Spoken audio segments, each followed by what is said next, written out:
Time can be a fickle thing, sometimes fleeting, and at others, seemingly moving in slow motion.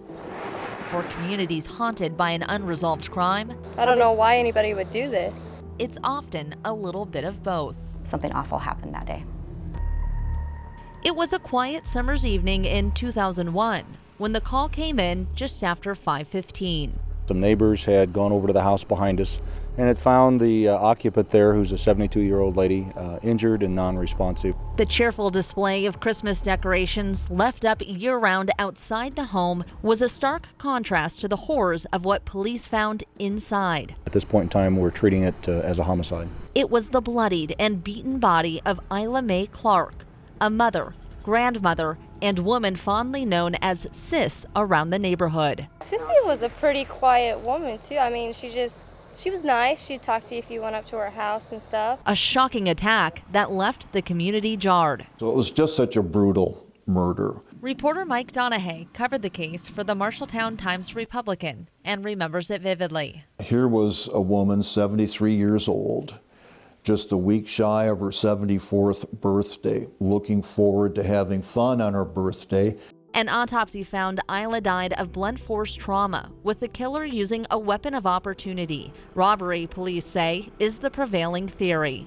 Clark's husband had died 8 years before, and she lived alone in this bungalow, managing a 7-unit apartment complex just yards away, often collecting the rent in cash. Rent was due today.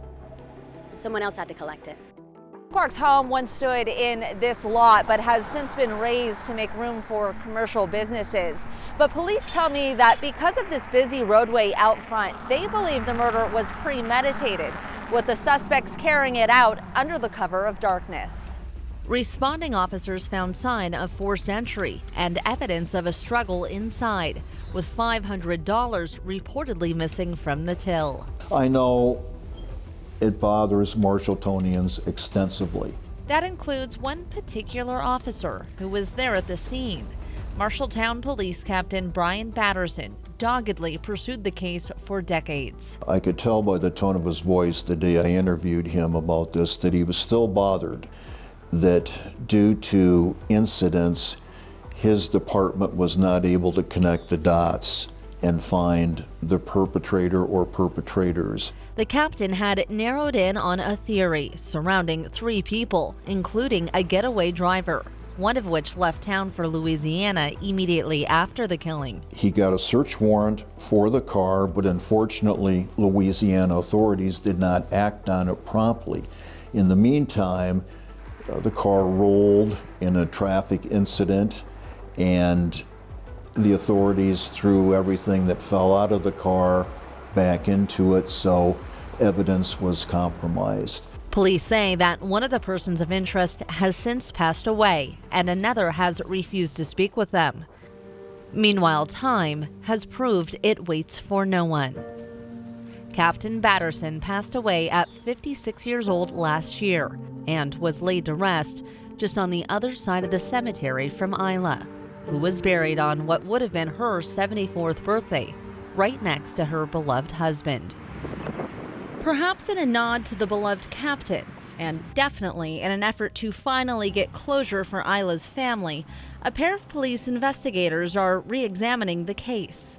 There was evidence left at the scene. I'm not going to comment, I guess, on exactly what was there or what piece of evidence we have. Captain Kyle Stevenson and Lieutenant Sadie Weekly say there's still a chance that evidence could be used to solve the case, and they're now exploring how new technology might be used to test it. However, a fresh look also means starting back at the beginning, 23 years ago. Nothing was done on a computer-based system at all. A tough task in itself, accounting for the changes in police techniques. Back then they would have been using actual 35mm cameras to take pictures. For the first time ever, the Marshalltown PD sharing photos from the case file, hoping time will work in their favor this round. Lots of different reports from officers. Using the same red binder Captain Batterson put together, they'll be retracing his steps. It's a tedious process that will take more time to tip the scales of justice.